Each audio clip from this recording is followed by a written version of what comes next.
Bonjour à tous, on se retrouve aujourd'hui au bord de l'eau pour vous parler de la nouvelle gamme de flotteurs Carpodrome, donc qui sortira en 2024, et plus précisément ici du C12 que j'ai avec moi. Donc le C12 c'est un flotteur qui a une forme plutôt allongée, donc vous avez un corps en balsa, c'est une forme plutôt assez longue, donc le balsa permet d'avoir une certaine résistance, c'est peut-être le matériau le plus résistant utilisé aujourd'hui sur les flotteurs, donc c'est pour ça qu'on l'a choisi. Ce corps est à fil intérieur ou corps traversant, donc vous avez vraiment le nylon qui passe à l'intérieur du corps pour une meilleure solidité. Il est surmonté d'une antenne en 1,7 mm avec des longueurs d'antenne qui vont varier en fonction des grammages de flotteur. Donc ici on pêche avec un 0,4, on est sur un plan d'eau avec où il y a à peu près 60-70 cm de fond, donc c'est très adapté. Et après en dessous vous avez une quille en fibre de verre peinte en noir, mais c'est bien de la fibre de verre, qui va permettre d'avoir une certaine solidité, en tout cas accepter les contraintes mécaniques. Donc, comme vous pouvez le voir ici, pour pas que mon flotteur casse, notamment lorsque le poisson se décroche ou lorsque le flotteur vient à toucher des branches lors du combat. Une des possibilités que vous allez pouvoir retrouver aussi sur cette gamme de flotteurs Carpodrome pour 2024, en plus de tous les autres avantages que je vous ai présentés, c'est le côté antenne et couleur d'antenne que vous allez pouvoir moduler en fonction des différentes conditions de luminosité et du site sur lequel vous vous trouvez. Pour l'exemple du C12 qu'on a ici, les antennes interchangeables sont présentes dans le pack, donc dans la série du C12, là où vous avez tous les grammages.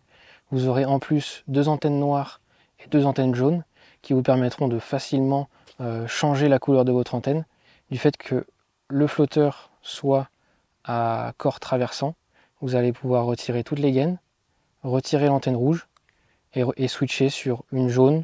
En l'occurrence, aujourd'hui on va switcher sur une jaune, mais vous auriez pu aussi switcher sur la noire en replaçant le corps à l'intérieur comme ceci et en venant renfiler les gaines les unes derrière les autres. Donc là vous avez juste en dessous la ligne globalement qu'on va utiliser avec ce flotteur, donc une ligne assez classique.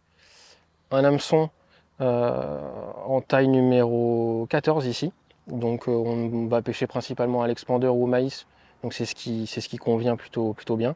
Une plombée groupée, assez rapprochée de l'hameçon pour une question de stabilité, pour que l'èche se mette correctement en place et que malgré le fait qu'il y ait beaucoup de poissons dans les carpodromes, ça permet de maintenir l'èche près du fond et d'éviter aussi à la fois les fausses touches, à la fois les harponnages. Donc c'est pour ça qu'on a une plombée assez regroupée, assez proche du fond. Et ensuite, donc, notre flotteur classique, comme je vous l'ai dit, montage très classique à fil intérieur. Donc voilà, vous passez le nylon à l'intérieur du corps. Et au-dessus, on a simplement le raccord avec le dacron. Donc avec une bannière qui va être assez courte. Là, on pêche avec une bannière d'environ une petite dizaine de centimètres. Globalement, c'est pour garder l'èche assez proche de la zone d'amorçage. Donc on va amorcer avec une mini coupelle comme vous pouvez le voir juste au-dessus. Et on va essayer de garder notre ligne proche de cette zone pour maximiser nos chances de faire du poisson. On va voir ça tout de suite. On va essayer d'en prendre une en direct. Donc là on pêche au maïs avec des mini pelets de 2 mm dans la coupelle d'amorçage.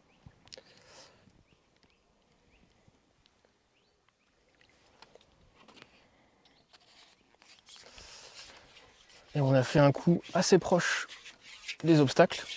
Donc là on a une berge ici sur ce plan d'eau qui est assez sauvage, où on a pas mal de racines, pas mal de branches, et qui abrite évidemment des poissons.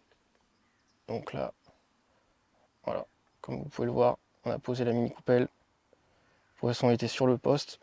Donc là, il faut essayer de le sortir assez vite des branches, parce que sinon il va essayer d'y retourner directement. Mais là, la touche, elle a été vraiment instantanée.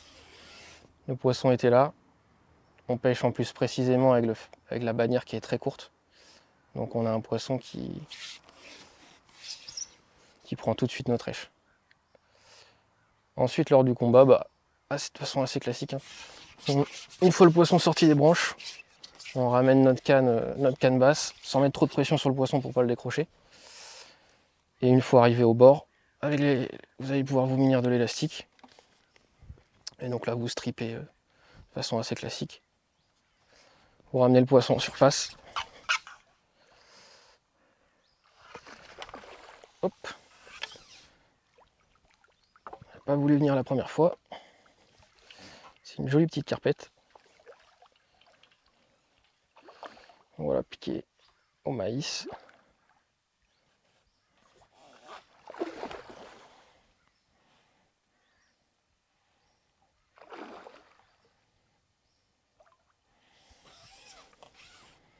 Donc vous hésitez pas pendant le combat. Si jamais le poisson repart, voilà, faut rebaisser le kit pour essayer de le calmer. Donc là, elle se combat bien une fois arrivé au bord. Dès qu'elle sent l'épuisette arriver, elle repart. Vous n'hésitez pas à rebaisser le kit pour calmer le poisson. Et une fois qu'elle se rapproche du bord à nouveau, vous pouvez lui remettre un peu plus de pression.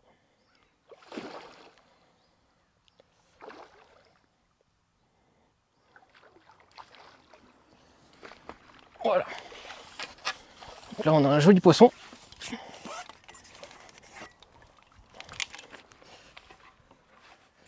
Il doit faire aux alentours des 3000 points.